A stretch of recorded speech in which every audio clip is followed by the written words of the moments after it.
Good morning friends. तो सबाई केमन आछो? आशा करछि भालो आछो। तो आज के सकाले एक हल्का ब्रेकफास्ट करे निलाम, जेहेतु बाच्चारा आज के सबाई बाड़ीते छिलो। आज के ओদের জন্য একটু হালকা করে কোনো মশলা ছাড়াই একটু চাউমিন বানিয়ে দিলাম। প্রথমে একটা বাটিতে একটু জল বসিয়ে দিয়েছিলাম, তারপরে তার মধ্যে একটু জল ফুটে উঠলে চাউটা দিয়ে দিলাম। তো এখানে আমি 1 প্যাকেট চাউ নিয়েছিলাম আর চাউয়ের মধ্যে সামান্য একটু তেল দিয়ে দিয়েছিলাম যাতে চাউটা না গায়ে লেগে যায়। ওদিকে চাউটা জল ঝরাতে দিয়েছি আর এদিকে প্যানে বসিয়ে দিয়েছি। প্যানে একটু তেল দিয়ে একটা ডিম একটু ভেজে নিলাম। ডিমটা সামান্য একটু লবণ দিয়ে ভালো করে ভেজে নিচ্ছি। তো ডিমটা আমার ভাজা হয়ে গেছে, ডিমটা তুলে নিলাম। এবারে প্যান বসিয়ে দিয়েছি, প্যানে আরও একটু তেল দিয়ে অল্প একটু লঙ্কা আর একটু পেঁয়াজ দিয়ে দিলাম। এখানে 2টো লঙ্কা দিয়েছি আর অল্প একটু পেঁয়াজ দিয়ে দিলাম। পেঁয়াজটাকে একটু বড় বড় করে কেটে রেখেছি, কারণ বড় বড় করে কেটে রাখলে পেঁয়াজটা একটু খেতে বেশ ভালো লাগে, কারণ আমার ছেলে মেয়ে দুজনেই খুব পছন্দ করে। তো পেঁয়াজটাকে সামান্য একটু নেড়ে নিলাম।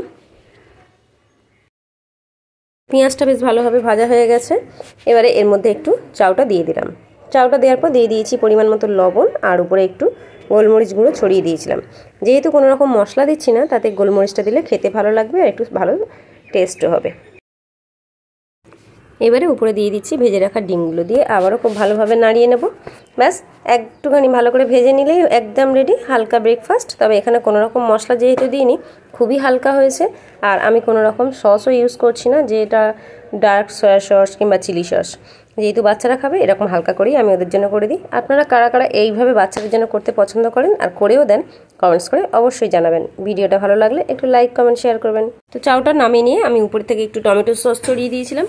তো একদম রেডি সকালের ব্রেকফাস্ট বাচ্চাদের জন্য চাউমিন।